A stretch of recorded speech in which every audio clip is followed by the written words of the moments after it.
Hello friends बर्तमान discussion करवा political science elective 2 यह उभय +3 सेकेंड सेमिस्टर और 4th सेमिस्टर पिलांको निमंते उद्दिष्ट अटे। आज आलोचनार विषयवस्तु होची यूनिट 1 रो समस्त एक मार्क विशिष्ट संक्षिप्त प्रश्न उत्तर गुड़िक माने आलोचना करवा।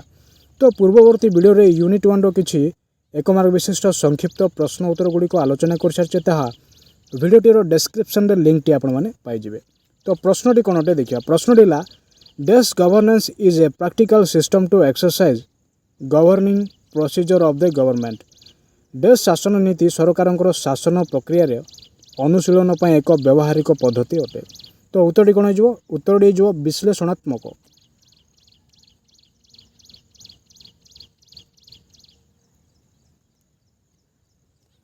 तो विश्लेषणात्मक नीति सरकार शासन प्रक्रिया अनुशीलन पर एक व्यवहारिक पद्धति अटे।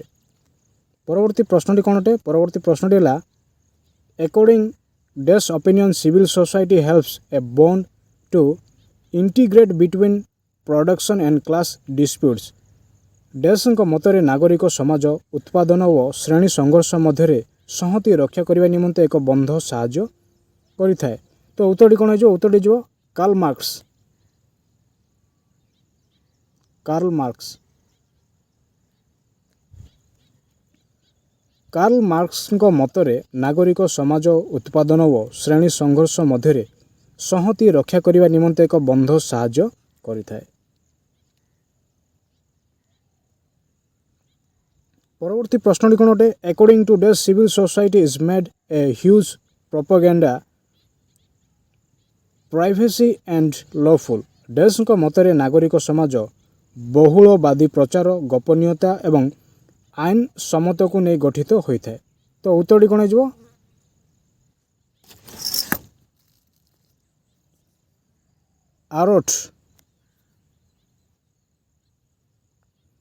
आरोट मतरे नागरिक समाज बहुवादी प्रचार और गोपनीयता एवं आईन सम्मत को नहीं गठित होता है।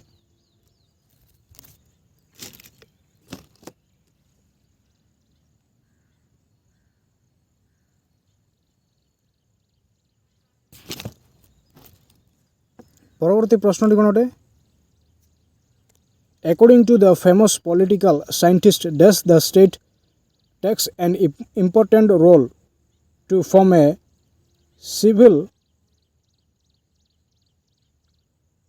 Civilised society. प्रख्यात राजनीति विज्ञानी डैश मतरे सभ्य समाज गठन में राष्ट्र एक गुरुत्वपूर्ण भूमिका ग्रहण करिथाए। तो प्रश्नटी एठारे आमे कौन देखिले ना प्रख्यात राजनीति विज्ञानी डैश मतरे सभ्य समाज गठन में राष्ट्र एक गुरुत्वपूर्ण भूमिका ग्रहण करता है। तो उत्तरटी कौन हो? ग्रामसी। ग्रामसी को मतरे सभ्य समाज गठन में राष्ट्र एक गुरुत्वपूर्ण भूमिका कौन करता है? ग्रहण करता है। The good relationship between the state market and civil society should remain not only as mere legislature but also desk method। राष्ट्र बजार और नागरिक समाजर उत्तम संपर्क केवल व्यवस्थापक रूपे न रही एक डेस्क शैली रूप से कार्य और रहिबा उचित। तो उत्तरटी कौन हो? उत्तरटी हो प्रयोगवाद। प्रयोगवाद। तो राष्ट्र बजार और नागरिक समाजर उत्तम संपर्क केवल व्यवस्थापक रूप से न रही एक डेस्क शैली रूप से कार्य करने उचित ना प्रयोगवाद शैली रूप कार्य करने उचित। The good relationship in a strong civil society should remain not only as mere legislature but also desk method. बलिष्ठ नागरिक समाजर उत्तम संपर्क केवल व्यवस्थागत रूप न रही एक शैली रूपे कार्य करने उचित। तो उत्तरटी कौन हो? उत्तरटी हो शासन नीति।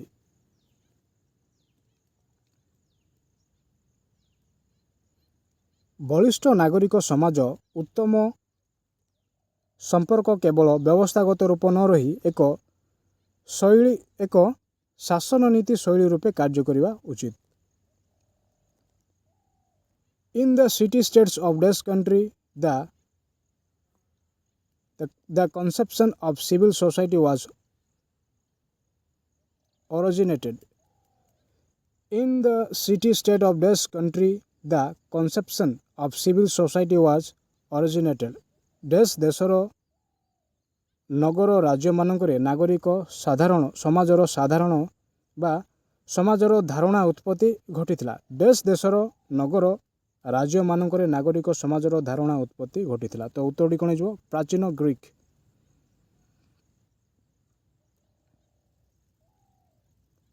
ତ ପ୍ରାଚୀନ ଗ୍ରୀକ୍ ଦେଶର ନଗର ରାଜ୍ୟମାନଙ୍କରେ ନାଗରିକ ସମାଜର ଧାରଣା ଉତ୍ପତ୍ତି ଘଟିଥିଲା। This year is known as World Civil Society Years. ବିଶ୍ୱ ସ୍ତରରେ ଡେସ୍ ମସିହାକୁ ନାଗରିକ ସମାଜର ବର୍ଷ ଭାବରେ ଆଖ୍ୟା ଦିଆଯାଇଥାଏ। ଉତ୍ତରଟି କ'ଣ ହେଇଯିବ? 2011 ମସିହା। 2011 ମସିହାରେ ବିଶ୍ୱ ସ୍ତରରେ ନାଗରିକ ସମାଜର ବର୍ଷ ଭାବରେ ଆଖ୍ୟା ଦିଆଯାଇଥାଏ। କେଉଁ ମସିହା? 2011 ମସିହା। The civil society is otherwisely known as deaf society. ନାଗରିକ ସମାଜକୁ ଅନ୍ୟ ଅର୍ଥରେ ଡେସ୍ ସମାଜର ଆଖ୍ୟା ଦିଆଯାଇଥାଏ। ତ ଉତ୍ତରଟି ଯିବ ଶିଷ୍ଟ ସମାଜର ଆଖ୍ୟା ଦିଆଯାଇଥାଏ। According to philosopher Des, civil society is a bourgeois society which is dominated by capitalists. ଦାର୍ଶନିକ ଡେସ୍ଙ୍କ ମତରେ ନାଗରିକ ସମାଜ ହେଉଛି ଏକ ବୋର୍ଜୁଆ ସମାଜ ଯାହା ଉପରେ କି ପୁଞ୍ଜିବାଦୀମାନେ ଅଧିପତ୍ୟ ବିସ୍ତାର କରିଥାନ୍ତି। ତ ଉତ୍ତରଟି ହେଇଯିବ କାର୍ଲ ମାର୍କ୍ସ। ଦାର୍ଶନିକ କାର୍ଲ ମାର୍କ୍ସ।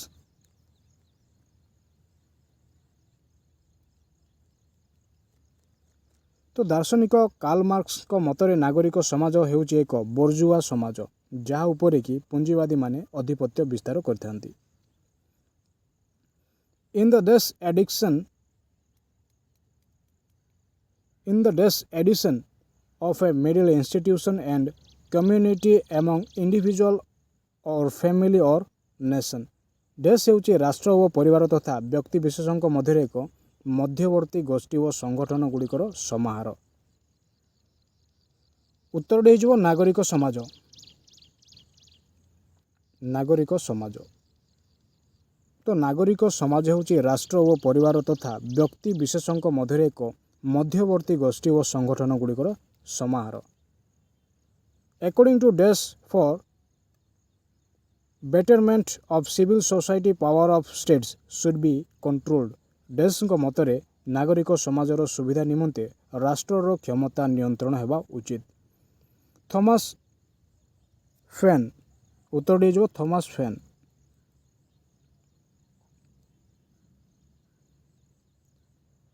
ଥମାସ ଫେନ୍ଙ୍କ ମତରେ ନାଗରିକ ସମାଜର ସୁବିଧା ନିମନ୍ତେ ରାଷ୍ଟ୍ରର କ୍ଷମତା ନିୟନ୍ତ୍ରଣ ହେବା ଆବଶ୍ୟକ।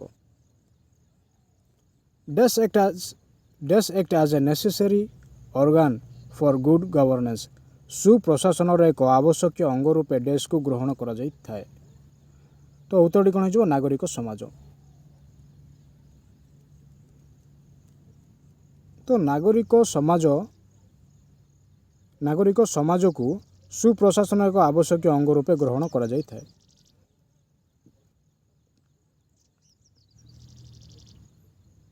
According to Des, civil society is created on account of preaching pluralism, secrecy and legality. ଡେସ୍ଙ୍କ ମତରେ ନାଗରିକ ସମାଜ ବହୁବାଦୀ ପ୍ରଚାର, ଗୋପନୀୟତା ଏବଂ ଆଇନ ସମ୍ମତକୁ ନେଇ ଗଠିତ ହୋଇଥାଏ। ଉତ୍ତରଟି କ'ଣ ହେଇଯିବ? ବୋହେନ୍ ଓ ଆରୋଟା।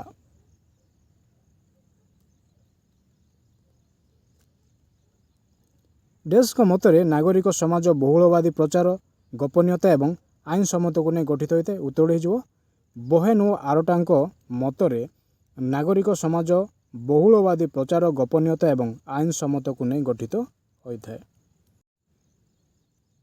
The chief aim of Des is for controlling the national power. ଡେସ୍ର ମୁଖ୍ୟ ଲକ୍ଷ୍ୟ ହେଉଛି ରାଷ୍ଟ୍ରୀୟ କ୍ଷମତା ପ୍ରୟୋଗ କରି ନିୟନ୍ତ୍ରଣ କରିବା। ତ ଉତ୍ତରଟି କ'ଣ ହେଇଯିବ?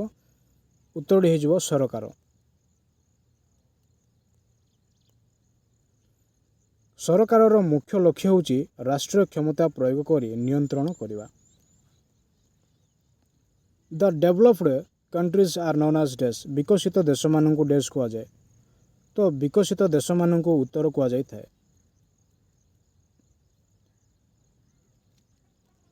35 नंबर प्रश्न the developing countries are known as dash विकासशील देश मानू डैश कहुए विकासशील देश मानू दक्षिण कहुए।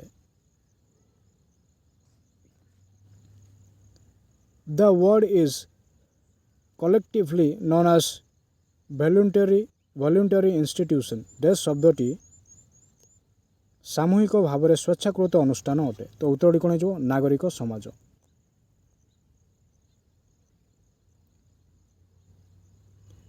तो नागरिक समाज शब्दटी सामूहिक भाव में स्वेच्छाकृत अनुष्ठान अटे।